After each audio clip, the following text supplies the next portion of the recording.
being called up to Israel's northern border with the country as it exchanges rocket fire with Hezbollah. So Keir Starmer has again addressed tensions in the Middle East at the UN Security Council in New York. The region is on the brink. We need an immediate ceasefire between Israel and Lebanese Hezbollah and the implementation of a political plan which allows Israeli and Lebanese civilians to return to their homes to live in peace and security. President Zelensky has told the UN Russia is planning to carry out strikes on Ukrainian nuclear power plants.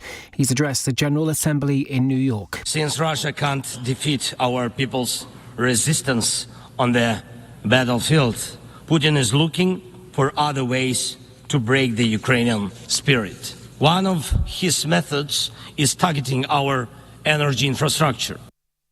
Well, later this week, he will discuss his plans to end Russia's war on Ukraine with President Biden. He's previously told reporters a request to use long-range missiles inside the Russian border will form part of that. It's emerged 37 prisoners were wrongly freed as part of the early release scheme. The government says they were let out after their offences were logged under outdated legislation. All but 5 have now been returned to jail. Train strikes that have caused huge disruption to commuters for more than 2 years are finally over. Members of the RMT union have accepted a new pay deal, as ESLEF drivers did last week.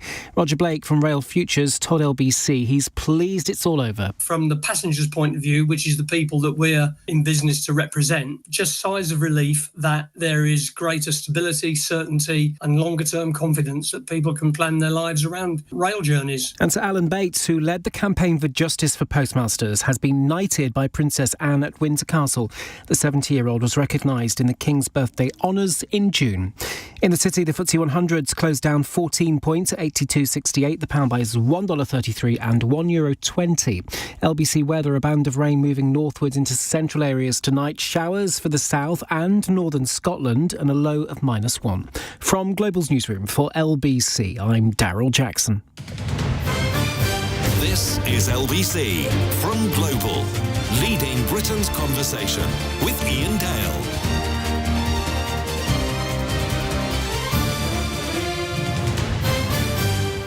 9:05 on LBC. Welcome back. I'm sure you haven't been anywhere, but we have our third Conservative leadership candidate with us today. We've already heard from Tom Tugendhat and James Cleverly. Today it's the turn of Kemi Badenoch. And welcome, Kemi.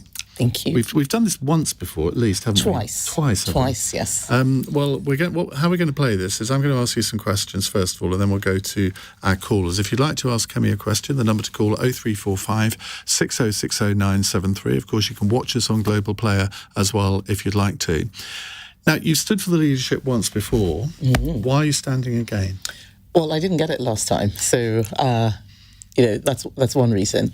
But jokes aside, I think that our party is at a crossroads. It is existential. You look at the result we had last time, and there is no guarantee that the Conservative Party is going to exist. So now is the time for us to get serious, to go bold. This country needs us. And I think that I have the leadership qualities that can get us back in contention in time for the next election. So what are those qualities? Because we'll come on to one or two of the things that people say about you, which I'm sure you will have heard many times before. But what qualities do you have which make you stand out from the other three?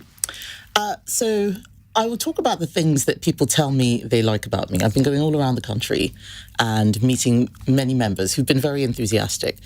And they talk about my conviction, that they know what I believe. I've been very consistent, and I've always rooted my conservative values in principles that are clear. So equality under the law, something that I pushed again and again as Equalities Minister.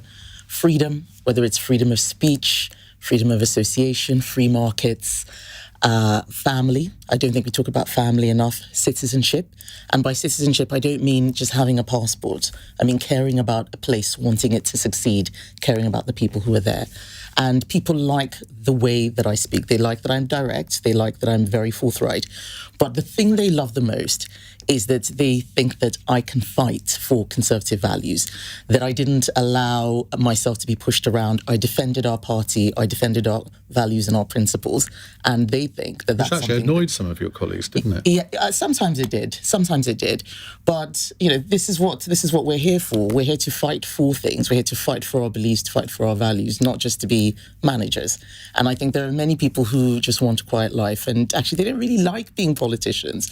They want to be managers. And my background is in engineering. This is another way that I'm different, not just from the other candidates, but from most politicians who tend to study politics or humanities. So I think about things very differently. And I think that in the age we are in, the information age, having an engineer can be game-changing. Well, the MP that I used to work for in the 1980s, Patrick Thompson, he always batted for engineers. He was a lone voice in the Conservative Party in the 1980s doing this.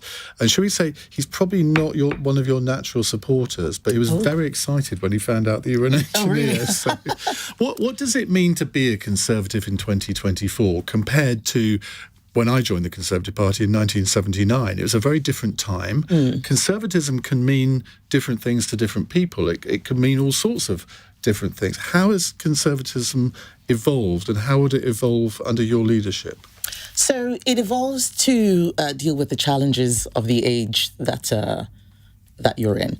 What's actually interesting is that so much of what is happening now feels very similar to what happened in the 1970s. I think right now our conservatism is going to need to adapt to a world where there's so much integration, in terms of supply chains, and so much, free flow of global capital in a way that we didn't have several decades ago. A world where the borders are disappearing. We have laws that were made for a time when it wasn't that easy to get from one country to another. Those laws don't make sense in this world, and conservatism needs to adapt to that. So if you had an internationalism, embedded in your conservatism, it's quite difficult to think about having to leave the ECHR, having to leave the Refugee Convention, which are laws that were amazing things at the time, but which don't work in 2024. And we haven't quite got to a place where we're able to solve them, and we need to do that very quickly. It's one of the reasons why we're out of government, because we didn't get there. Because you've been quite careful not to commit to withdrawing from the ECHR, unlike a couple of your rivals. Yes, and this is one of the challenges that I have, that quite often I take very nuanced positions. I am somebody who is firmly on the right of my party, but I understand how people who are not on the right, whether in politics or out, think. And I think that if you talk about leaving the ECHR without making sure people understand the problem, all they will hear is, oh, you don't want human rights, which is not the case. I actually think that if we are going to control our borders, we probably will have to leave the ECHR. And if I'm leader, if leaving the ECHR is what we need to do, I will do so. But I don't think it's the first step. There are countries that are in the ECHR who are able to deport their criminals. We need to ask why it is that we aren't able to deport people here who need to go. And it's not to do with the ECHR at the first step. It's to do with the people who are doing these jobs, who don't really want to be doing that. Now, you say you're firmly on the right of the party, and yet in the MP's votes, you've been eclipsed by an MP who I never thought was on the right of the Conservative Party, Robert Jenrick, but who has run quite a successful campaign convincing people that he is, using the ECHR as one reason. He resigned over immigration policy. You were expected to be leading the field at this point, and yet he is. Why is that?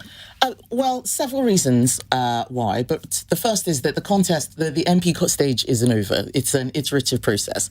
And I'm very sure, as we saw in the last round, that I will keep doing better and better. But the first thing to remember is that we had an election where 2/3 of the MPs lost their seats. Quite a lot of my support was in that cohort. It's not something I talk about. A lot of my friends are gone, and that had a bigger impact on me than on other candidates, I think. And I'm still second, so I'm not that far behind Rob. But the second reason which is more challenging, is that I don't tell people what they want to hear. So I'm not offering jobs. I'm not saying support me. They all do say this. that though, and then you find out afterwards that they have. But one of the reasons why I'm not right at the top is because I'm not offering jobs. I think it is important that we make sure we can bring the party together, and that's going to mean that even some people who didn't support you will have to be in the team. Not offering jobs gives you more flexibility. Otherwise, you end up just having a team of loyalists, which we've had before and which broke down quite often with the last a few prime ministers we had. We saw that happen quite frequently. You just said a moment ago that you're firmly on the right of the party. Yes. The British electorate is not firmly on the right. I'd say most people would probably describe themselves as somewhere in the centre, whether it's centre-left or centre-right.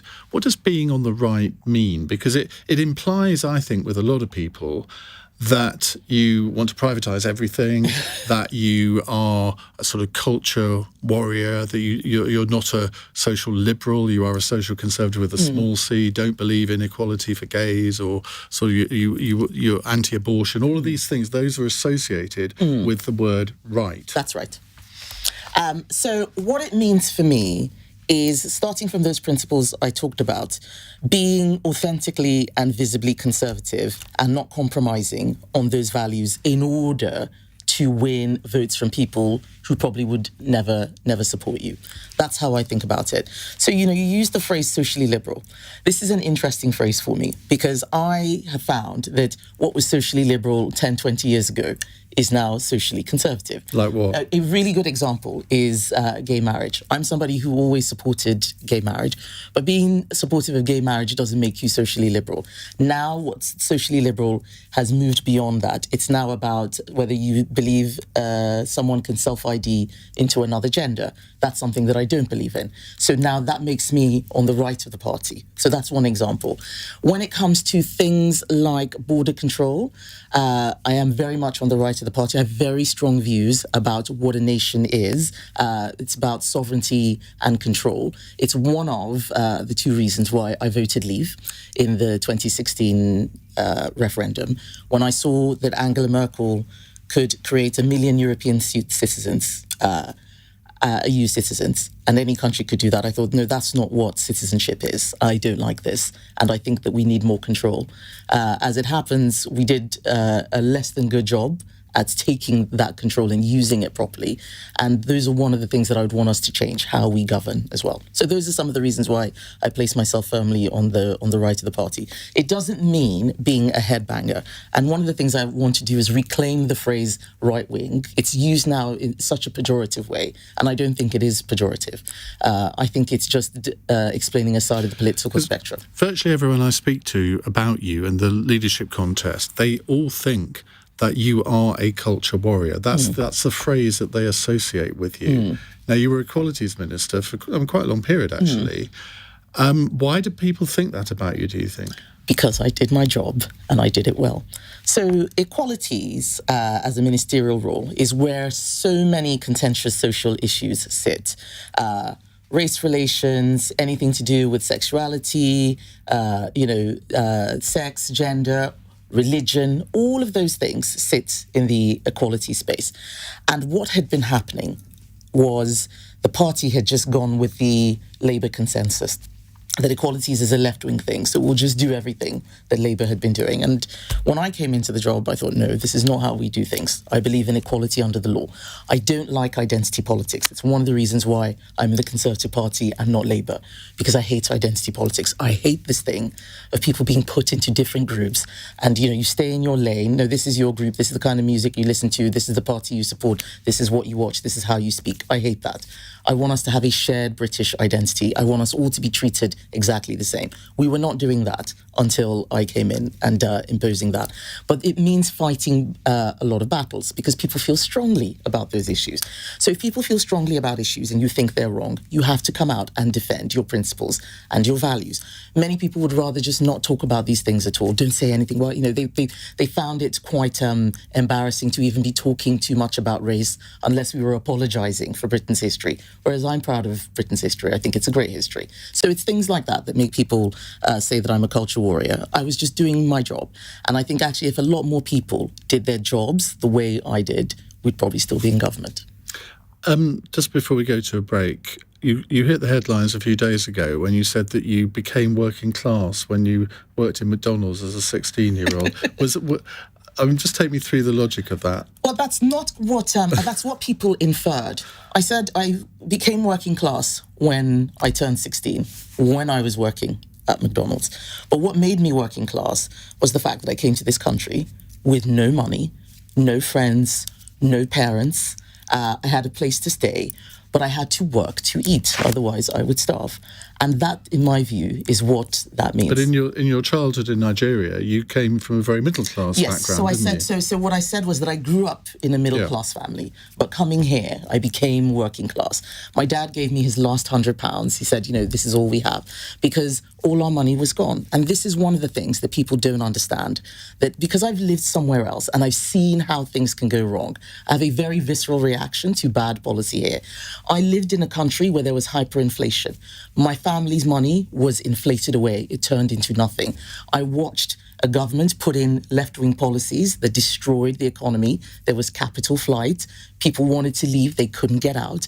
I've seen downward social mobility. We talk about social mobility in this country as if it's something that only goes up. And it is a secret that every immigrant to this country knows, that you can go backwards. And that is why I think you find a lot of people from immigrant backgrounds being very aspirational, this tiger mum phenomenon that we see, because many of them know what it is like to live in a place where there are a lot of poor people, and it can happen very quickly. And that's the point I was making. But what is interesting is the reaction to that. It is unique in this country, the way we police class, when actually a lot of people here no longer fit into the class system as it used to be. I'm not working class. I'm middle class now. But for a point in my life, when I had to walk everywhere because I didn't have enough money to get on the bus, and I was working in McDonald's, yeah, I was working class.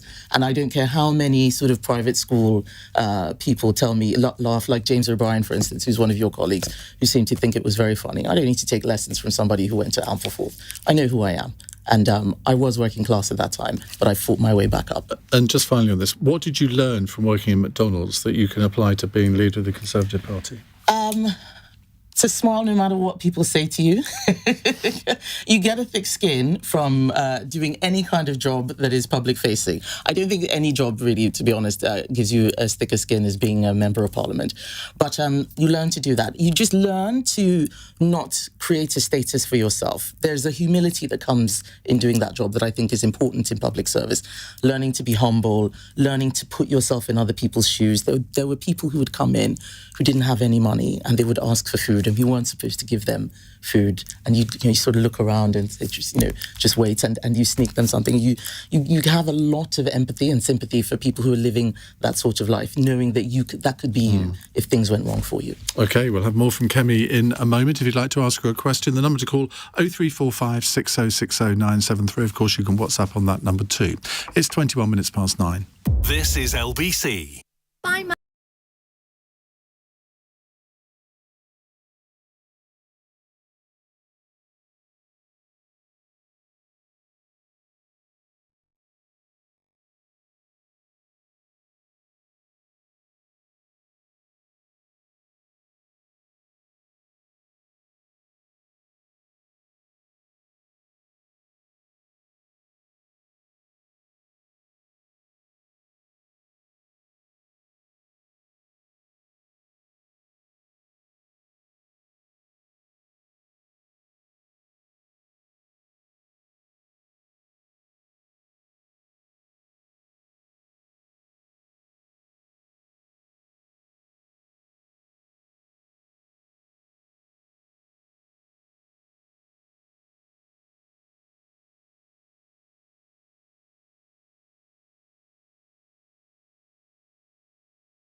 This is LBC with Iain Dale. Call 0345 6060 973.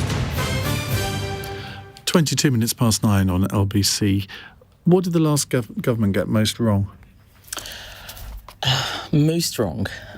I think making promises without knowing exactly how we were going to deliver them. And several examples come to mind. One was the net zero target, where we said we're going to deliver net zero by 2050, even though it meant doing things which were not great for our economy. We hadn't quite worked out how. We're relying on countries like China, who are industrializing as we are deindustrializing to meet net zero. Another example was Brexit, which I voted for in 2016 as a civilian. I wasn't a member of parliament when I voted leave, only to get to parliament in 2017 and realize that nobody had planned for leave. There was just a complacency that, it would all be worked out. And we have to stop doing this. We have to stop the rhetoric first and results later way of politics. It is destroying trust in politics. We need to do better than that. And when Margaret Thatcher became leader in 1975, she spent the next 4 years really pivoting the Conservative Party away from most of the policies of the previous government that she'd been a member of, going for monetarism rather than Keynesian economic policies. What's the biggest change in the Conservative Party policy platform that you would implement? The biggest change? Well, I mean, it's an interesting question because we're not in government. So a lot of this is very, very hypothetical. I think that the thing that needs change most is a lot of the ways of working. My diagnosis is that the system is broken, and Labour's finding this out, that it isn't enough just to say things and think that people will wear it.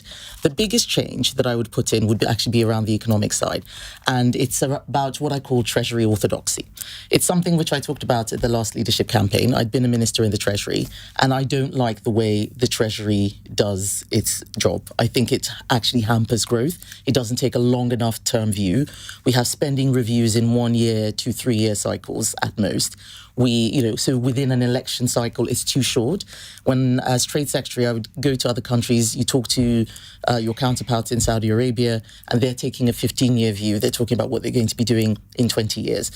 And we would just be thinking about what can we announce tomorrow? This way of, we used to call them announceables, and I hated it. We've got to announce something tomorrow. So there'd be some micro policy that was worked up, and we do a morning round around something really tiny. That's not serious. Government is doing too much. We need to focus on the things that government can do well. And that's one of the things that I want to change in the party. Right, should we take a call? Let's go to Peter in Haringey. Hello, Peter. Hello, Iain, and hello, Kemi. Hello. My question is, have you got any new ideas on dealing with the migration crisis? And I'm talking about illegal migration, like the boat crossings, and legal migration, which seems to spiral out of control. Yes, I do. I think that we got a lot of things wrong around migration, and one of them was just assuming that things would happen because we'd said so. The most shocking thing for me was finding out last year that the year before we'd had 750,000 net migration, which is an extraordinary figure. We can't build homes enough, quickly enough to absorb that number of people. That's why house prices are going up, for example. So what would I do? The first thing would be to reduce the demand on the legal side. A lot of the pressure comes from business who say that they need more workers, that people in this country don't want to work. We need to get people off benefits and into the workplace, help with the demand. But we also need to enforce our borders when it comes to illegal migration. And my experience as a minister was that many of the people who work in the Home Office don't really want to control borders. There's one example. What evidence do you have for that? One of the very senior Home Office officials who was looking after that side of things has gone to work for Amnesty International. They want to look after refugees. They want to look after asylum seekers. They want to do the nice parts of the job. What's wrong with that? There's nothing wrong with that. But if that's where people's instincts are, when they have to do tough things, enforcing borders is not an easy thing. When they have to do tough things, they find it quite difficult. And then we had a lot of legal activism that stopped us from getting people out of our country country who are dangerous. Keir Starmer would sign some of those letters. I have letters with him demanding that people not be deported, and then they'd go on to commit crimes. But the fundamental point is that we need to get serious. At some point, we may have to do things like leaving the Convention on Human Rights if the legal avenues are to such a point that we just can't get people out. But I think before we start looking at international treaties, we should look at domestic ones as well, like the Human Rights Act. What's your stance on the Rwanda scheme? I think that we needed a third country deterrent. So I was supportive of the Rwanda scheme. I think it's something that should have been tried. It may not have worked, as government schemes sometimes don't. But the fact that we didn't get a chance to really use it, the fact that Labour closed it down, I think is quite scandalous. We spent a phenomenal amount of money. Would you bring it back? If I was in government right now, yes, I would bring it back. In 5 years' time, I don't know what the situation is going to be. So I don't want to say something that maybe doesn't make sense in 5 years' time. But if it were today, yes, I would bring it back. Other countries are beginning to use the facilities. I'm being told that they're in discussions with Rwanda. Who paid for it? The British taxpayer. I think it was very foolish of Keir Starmer to cancel it without having any plans whatsoever. I don't think he and his party were ready for foolish to government. spend the best part of £500 million on it and not send a single person there, and then call a general election when, I know you didn't call it, but Rishi Sunak did, when he knew that he wouldn't be able to send anybody there. Whereas if he'd waited till October, November, there would have been the possibility that he could have said, see, we did it. Well, it had technically started in the sense that some people were voluntarily going. It was being paid £3,000 to do so. Well, it's still a lot less than what they'd be paid to hang around here.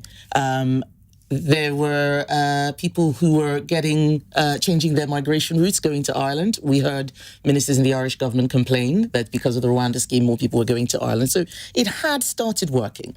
But what we couldn't do was keep waiting and waiting for all of these legal avenues to be tested. At some point, you need to call an election. You can't keep your election strategy just on Rwanda. There's so much more that's needed. Were you supportive of the Prime Minister's, or the then Prime Minister's, decision to call the election in July? Well, I didn't know he was going to. Well, nobody did. You were informed by him that he'd already gone to see the King, yes, as I understand it. Yes, that was an interesting cabinet meeting. No, I would have preferred an election around now. We were not ready for that election. I think it was quite obvious that we weren't ready for that election. But what is more surprising is that Labour were not ready for government. They were ready for an election, but they weren't ready to be running things. And that is why they're getting into all sorts of trouble now. Right, let's go to the news headlines before we come to some more of your calls with Kemi Badenoch. She's here with me until 10. I love the way you explain the pronunciation of your surname, by the way. There's no bad. There's no bad. Because I wasn't sure which one it was. There's no bad. It's always Bade. It's 9:30 on LBC. Daryl Jackson has the news headlines. The head of the Israeli army has told troops its latest strikes on Lebanon are preparation for a possible ground invasion. The UN says more than 90,000 people have been displaced in Lebanon since the start of the week. Volodymyr Zelensky has told the UN President Putin is planning attacks on power plants in Ukraine, which could lead to nuclear disaster. Meanwhile, Sir Keir Starmer has delivered his first address to the Security Council as Prime Minister. And train strikes that have caused huge disruption to commuters for more than 2 years are finally over. Members of the RMT union have accepted a new pay deal, as ASLEF drivers did last week. LBC weather, a band of rain moving northwards into central areas tonight. Showers for the south and northern Scotland and a low of -1. This is LBC.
Iain Dale on LBC. Text 84850. 9:33 on LBC. How can Conservative Party members be confident that you can really take the fight to Labour? Because whoever wins this contest has really got to be able to do that. Now, William Hague was quite good at that at PMQs under Tony Blair, and it didn't really do the party any good in terms of the next election. But, I mean, given where politics is now, you can't have some sort of just polite chit-chat over the dispatch box. No. Are you going to go for it? I will go for it. Not just in a, by the numbers way. People who know me, people who have seen me at the dispatch box know that I know how to defend the, Conservative chuff in government. Opposition is different, and probably all they would have seen was me opposite Angela Rayner, and that's really what my style is like. We are not in charge anymore. We've lost the election, but we understand what it's like, and so sometimes I actually feel very sympathetic for the Labour MPs and Labour ministers, because they had no idea what they were getting themselves into, and you can see they're making a horlicks of so much. So there'll be some humour there. But at the end of the day, the public need to understand what the government is doing, where it's going wrong, and you need to be somebody who can communicate very quickly, very well. I think I can do that. When Parliament comes back, there are going to be, I think, either 2 or 3 PMQs between the beginning of October and when the result is announced at the end. Would you, and whoever the second person is, assuming you get through to the final 2, would you like the opportunity to show the party what you can do in PMQs? So maybe the top 2 candidates ought to, Rishi Sunak, actually say, well, actually, I don't need to do this. You two get on with it. I think it would be odd. I wouldn't mind the opportunity, but there will be other ways to test us. We're having all these hustings. There will be TV debates, I'm sure, at some point. There will be maybe radio ones too. Maybe there will be things like that. I don't think that the time now is that material in terms of testing people. All of us who are standing have been government ministers. People can see what our record is. We all have a record. You can see who's got the best record. You can see who's been best at the dispatch box, who has made the weather. And this is what I think that I'm good at. I am always able to cut through on my policy brief, and that's what you need in opposition. Somebody who people will want to hear what they've got to say, not somebody who will fade into the background. Right, let's go to some more calls. Gary's in Enfield. Gary, hi. What would you like to ask? Good evening. Kemi, I was very impressed with your Lucy answer. It's obviously somewhat more streetwise than most of the politicians I've heard from. My question is, what would you do to basically motivate people who've been on benefits for some time back into work? The one idea that I had was don't pay tax for the first 6 months, one-off, no pay, just to get them back into work. This could be a crucial issue for others who outside the country who think that, well, hey, there's state benefits is something we would go for. But have you any ideas on this? Yes, this is one of the things which we're having lots of policy discussions about in my campaign, which is called Renewal 2030, because we've got to change the way we do things, not just in our party, but in our country. There are too many people who are not in work, and the problem is getting worse. Our welfare bill is so big. When I was talking to a former justice minister, he told me that all of the money we spend on prisons, courts, probations, justice is just 2 weeks of what we spend in a year on welfare. That is extraordinary. We have to get people back into work. But in order to do that, you need to ask, why are people not working? Some people think that the benefits are too generous. I know from my constituents that that's not the case for everyone. Some people have fallen out of the habit of work. Many don't have the skills and they are scared. Many have family situations where they are caring and it's too difficult. And then there are some who've sort of just quit from life. They've retired early. They can live off, whatever pension they've got. But we're losing a lot of productivity in society. And I think we need a change of culture. We need to show that being in work is the best thing that you can be and make people proud of that. Now, there are things I think that we can do within the tax system. Your idea of giving people a little bit of tax-free right at the beginning, I think, is an interesting one. I haven't looked at it. But those are the sorts of things which you have time to do in opposition, and it's very hard to do in government. In government, you just got to keep the show on the road and make sure it doesn't fall down. But that's certainly the sort of idea that I would consider. Thank you very much for that, Gary. Let's take a WhatsApp message from Nick. Please ask Kemi how good she is at working with colleagues who might have different opinions. You do have a slight reputation for being quite abrasive with some people who may disagree with you. Yes, usually people on the left. So people have seen me at the dispatch box, not suffering fools. But if you look at my relationship with colleagues, all of the ministers who've worked in my department are supporting me. If I didn't get on with people, then none of them would be. But you ministers, former ministers now like Nigel Huddleston and Kevin Hollenrich, Alan Mack, Andrew Bowie, they all worked with me. Conor Burns is not a minister, he's not an MP anymore. He's a strong backer. The people who have worked with me are the ones who like me the most. Does that mean that I won't tell people the truth or that I will shy from having difficult conversations? No, but that's part of my job. Being a politician is about doing difficult things. It's not a popularity contest, and I will do the job seriously, and I think that's what matters. Richard is in Walton-on-Thames. Hi, Richard. Good evening. I'd just like to ask Kemi, as someone who's been a social worker for 12 years, what would you do about adult social care? Adult social care is one of the most difficult issues of our time. It is a function of an ageing population and the state doing more things, so there's less money going around. We tried a policy in 2017, which the public did not like. I think that's one of the main reasons why we didn't win a majority at that time. And since then, very few people have wanted to talk about adult social care. I think that the main thing is to make sure that the system is fair, that people don't lose their homes that they've worked very hard for in order to pay for social care, when others who may not have done the same thing get the care paid for free. That's where I would start from. How to make sure that it is fair and you don't work hard all your life and lose your home. But we need to try and reduce the demand. Adult social care isn't just about aging.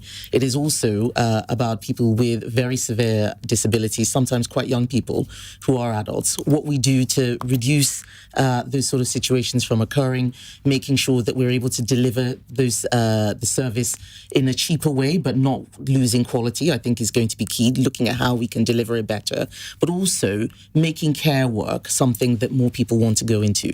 It's one of the places where we've brought in people from outside the country in huge numbers, and we've almost turned social care into a job that's not meant for people in this country. We've got to bring some of that prestige back. Some of that will have to do with pay, but I think we can do better. But I don't have all the answers. These are the things that we will spend a few years looking at. And if Labour has some good ideas, I'm very happy to support them. But I don't think that they do. Richard, thank you. Gareth is in Matlock in Derbyshire. Gareth, go ahead. Good evening, Ian. Nice to speak to you. Hello, Kemi. Nice to speak to you. Right, so what I'd like to ask you is, do you believe that, the current crop of MPs we've got, which is basically is 120 out of 360 we had before, do you think they, in terms of their sort of political DNA and geography-wise, are a very good representation of the Conservative Party members and the actual voters as a whole? Because that is slightly a concern to me when it comes to trying to make sure that you're in the last two when it comes to, us getting a chance. Well, thank you. That's very kind. It sounds like you're a Conservative Party member who's thinking about who you get to vote for. I do think that we've got a good spread of people in the Conservative Party, but you would remember that there was quite a lot of reporting about squabbling and infighting, which made it seem like there was more acrimony than there really was. What we need to do more of is actually have debates in our party. Too often, people have kept quiet when they don't agree with something in the room, and then they go out and they talk to a journalist and they brief and so on. We've got to stop that. I think that I will get into the last two. I'm doing my best. I'm not being complacent. I'm working very hard. The thing we need to make sure, though, is that we remember why we are Conservatives. That's where so many things have gone wrong.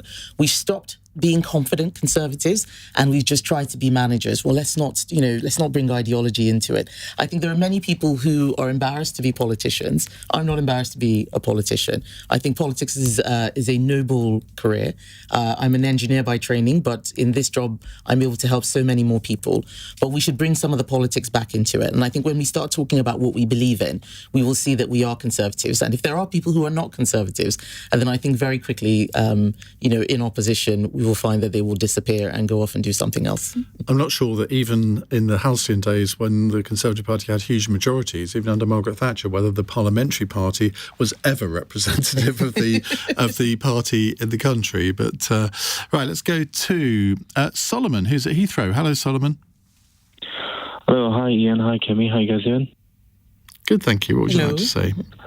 Yeah, so first of all, I'd just like to, I'm filled with pleasure really hearing Kemi talk about building cohesion within Parliament and working on long-term projects and citing Saudi Arabia. I mean, I know we're not an absolute monarchy, but I still believe there should be long-term projects and the parties working together rather than fighting against each other. And that moves me on to my point. So I'm 23 years old, 23 years young. And one thing I noticed during the run-up to the election was how amongst young people, if you did say, oh, I'm voting Conservative, you're sort of alienized and demonized. I remember specifically one time someone asked me, do I hate poor people? And it's just not a true narrative. And unfortunately, a lot of young people now seem to have this demonized thought against the Conservative Party. How do you plan on shifting the thoughts of young people to sort of make Conservatives look heavenly again? Heavenly? Have the Conservatives ever looked heavenly, I ask myself? Well, I'm certainly going to do my best. And thank you. This is a brilliant question. This is one of the reasons why I say our party is at a crossroads and it is existential. The only age group we won at this election, I heard, was either over 65s or worse, the over 70s. That is not sustainable. We need to get young people voting Conservative again. And I'm not even talking about 18-year-olds. I'd be very happy with the 40-year-olds right now. I joined the party when I was 25, and I joined it because I thought it was something very special. And we've stopped looking at ourselves as being a political party and just being an administrator of the economy or of government and public affairs. And that's not right. When you look at the way a lot of young people see the world, they want hope. They want optimism. They want to see a future. They want to see people talking about the future. And we've ended up really just talking about stuff for today. And I often use the example of the Green Party, who I think have some of the most crazy policies that would never work. And yet a lot of young people vote for them. But it's because of how they speak. They talk about the environment and they sound like, when they're talking to young people, as if they care about their future. We need to do that. We mustn't allow ourselves to sound like the pensioner party. We are not the pensioner party. We are the party of aspiration. And if we root our policies in values, I think that we'll be able to do that. But what you're reading between the lines there, you're kind of saying, well, you've got to be a bit nice and cuddly, which Conservative leaders have never really... Well, I'm trying to think back. Has there ever been a Conservative... I mean, Boris Johnson, I suppose, always wanted to be liked. Now, I've never thought that was a great attribute for a politician. No, it's not about wanting to be liked. It's showing that you understand what people care about the most. And young people care about their future. They want to know that they're going to be able to have something. And sometimes we've come across as the party for people who already have something rather than people who want to have something. And we can change that. Home ownership is one of the examples that we should focus on. People talk about house building a lot and building houses. I talk about home ownership because it's rooted in property rights, one principle. And, putting roots down, citizenship, starting a family. And then you start to save. You earn capital, you start caring about what's happening with interest rates, what's the Bank of England doing when you've got a mortgage. There is nothing like having a mortgage to make you care about the economy because you feel what happens immediately. And we stopped talking about home ownership and we started sounding like a NIMBY party. We do need to build more. I've never opposed any planning in my constituency, even though it got me, I lost votes because of that. But I didn't oppose homes because I remember what it was like like buying my first home and thinking I'm not going to stop somebody else from feeling that way. But the way we talk is important. And it's not about being cuddly. I think sometimes we've actually overdone that and sounded a bit silly and unserious. It is about showing that we are serious about people's future, especially young people. OK, we'll take more questions in just a moment with Kemi Badenoch. It's 9:48. Coming up at 10 on LBC, Clive Bull. Vladimir Putin is warning the West he will consider using nuclear weapons as he announces a change to his country's nuclear doctrine. How seriously should this be taken? Clive Bull on LBC. The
on LBC. 9:51, Kemi Badenoch here answering your questions. Let's go to Omar in Bishop Stortford. Hello, Omar. Hello there, how are you? Good. What would you like to ask? I would like to ask Kemi, so while she was the Secretary of State for Business and Trade, she was in favour of the UK joining the CPTPP, which is a trading bloc. That's very well said. On the other side of the globe. A lot of people can't say that. However, my question is why is she in favour of this trading bloc over our closest trading bloc in the European Union? From my point of view, I don't see the point, considering it's on the other side of the globe, and most of our trade occurs with our close neighbours in Europe. Thank you. That's a great question. And I'm not in favour of one bloc against the other. What many people don't realise is that we do have a free trade agreement with the European Union. It's called the TCA, the Trade and Continuity Agreement. So CPTPP is in addition to that rather than instead of. So we haven't replaced trade with the EU. We've added to trade with the EU. CPTPP has 12 countries in it, countries like Singapore, Australia, Malaysia, Canada, Mexico. These are very big economies. Japan, for example, one of the largest economies in the world. But trade is more than just things that go in boxes. When people think about trade, they think about containers and stuff going in boxes from one place to another. 80% of UK economy is services. Only 20% of it is not. So most of what we do doesn't go in boxes, and the borders don't matter. It doesn't matter whether you're selling it to France or to Japan. And what we've done is make it easier to sell services in particular, but also goods, to those countries, because that's where the global middle class is going to come from. The countries on the eastern side of the world are growing at a much faster rate than the ones in Europe. And it is where your customers are growing, that's where you want to sell to. If you're just selling to your neighbor and the person who is getting wealthier is down the road, you want to be selling down the road. And that's one of the reasons why we changed our trading relationship with the EU. We are still trading. We're not in the single market. So that means that there are some things that have become more difficult. But when we were in government, we did try to fix them. But we have to make sure that we're thinking about the future, not just what we used to do 20 years ago. Right, let's go to Kit in Liverpool. Hello, Kit. Hello, good evening, Ian, and good evening, Kemi. Hi. Thank you. Thanks for taking my call. Hello, good evening. Firstly, and very briefly, can I just say to you, Kemi, that your candid approach in answering the questions this evening have completely changed my opinion about you. I'm now prepared to be more open-minded about you. As far as I'm concerned, the things that were said about your opinion over the stuff in the news, it just goes to show what kind of control the media have in influencing our opinions, doesn't it? Thank you. She said what I can't say. The media has too much control, and I'm really glad that you said that, Kit. It's a very. I can control your microphone. He's gonna turn my microphone off now. No, sometimes I read things about myself, and I just think, who is this person that they are writing about? There is a lot more news than we had before. There's digital, there's social, and people need to write things in a way that they didn't before. There's more content, and I think that means that you often hear about things that are not quite the case. And it's one of the reasons why I'm trying to do more media, let people see what I actually am like, rather than being filtered through the papers.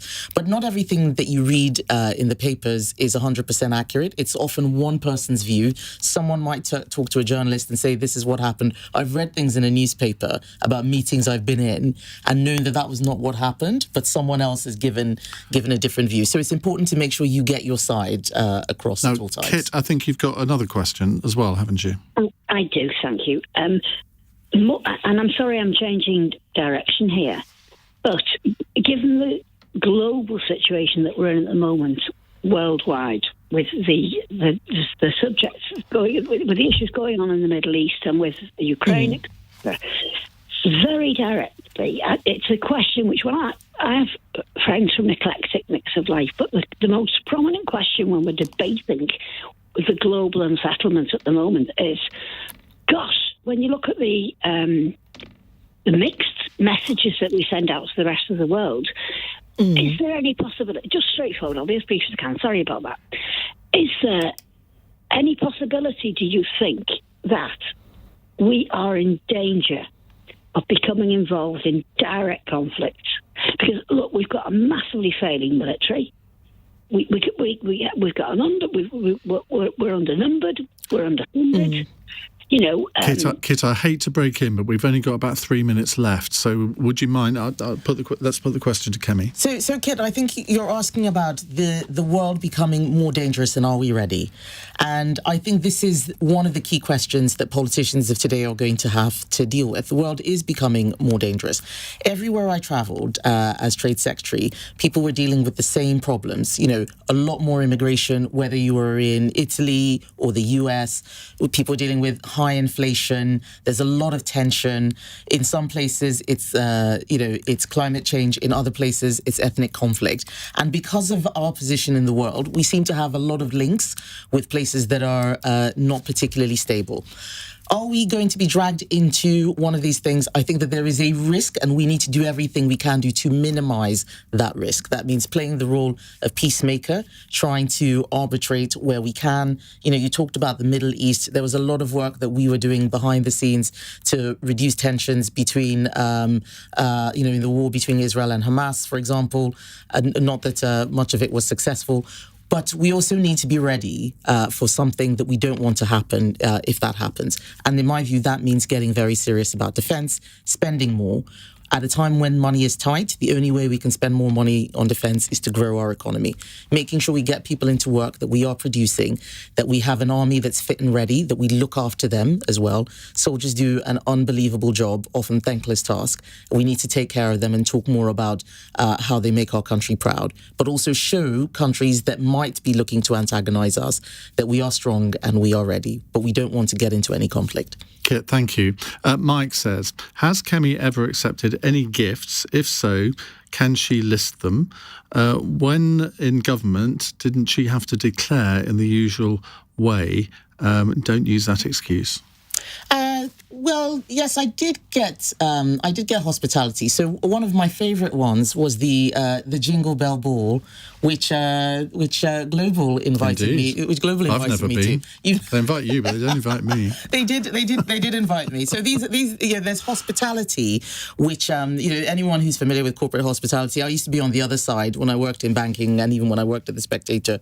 You offer hospitality to clients. With politicians, the key thing is to show that there is no conflict of interest. So occasionally I would come on shows like this. I'm not getting paid to be here. No. But if you get an invite, yes. So see, Ian's getting paid, but he doesn't get an invite to the Christmas party. But I do, and it's quite a nice one because there are lots of people, lots of famous people singing. I had my noise cancelling headphones on the entire time. It was my children who really enjoyed it. But it's just, there is a serious question here. One is that we don't have a conflict of interest, that we are not taking bribes, and that there's no hypocrisy. And I think that Labour looks to have possibly failed on all three of those counts, and that's why there is an issue. Right, let's finish very quickly because we really are running out of time with some quick fires. Sunak or Truss? You served under both of them. Oh, I didn't endorse either of them. They were both my secretaries of state. I didn't endorse either of them. I thought that they were opposites but equal. Say something nice about Keir Starmer. I think he cares a lot about his family, and when I was talking about feeling sorry for Labour politicians, I do feel sorry for him because I think he is doing a job he was not ready for, and he was probably better just being a lawyer rather than being a politician. Okay, who's your most admired opposition politician? My most admired, so the one I admire the most. Oh, that's quite difficult. A few weeks ago, I would have said Frank Field. There's some that I don't know if I admire anyone in the opposition. Actually, do you know what? That's not true. I admire Rosie Duffield. I think Rosie is extremely brave. Take her party on like that on an issue that has made her unpopular, but she's done the right thing. And which of the other candidates would you most like to go for a drink with? Probably the person I've gone for drinks most with is Tom. Tom has come to my house and had drinks. And I remember when I was pregnant. He said James. just saying. Well, he's in big trouble now. But no, I will always have a soft spot for Tom because when I was pregnant, I was very tired, and he had a sofa in his office, and he would let me come and have a lie down in between votes and so on. So we have a bond there. And karaoke song of choice? Oh.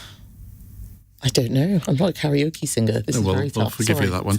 Cheeky one. Who's your favourite Doctor Who? We know who your least favourite Doctor Who is. Tom Baker. Tom Baker. Well, we agree on that one. I actually did like David Tennant. I just didn't like the things that he said. Kemi, thank you very much indeed for joining us, and thanks for all of your calls and messages this evening. I'll be back tomorrow from 7. Coming up at 1 on LBC, it's Richard Sperber. Right now, in for Ben Kentish, and apologies for running a little bit late, Clive. It's Clive Bull. No worries. You can carry on for a bit if you like. Ian, thank you very much. I'm Clive Bull, in for Ben Kentish, as Ian said. Coming up on the show... It is time we stop sending so many women to prison. Prison isn't working for women, the Lord Chancellor, Shabana Mahmood, says, as it unveils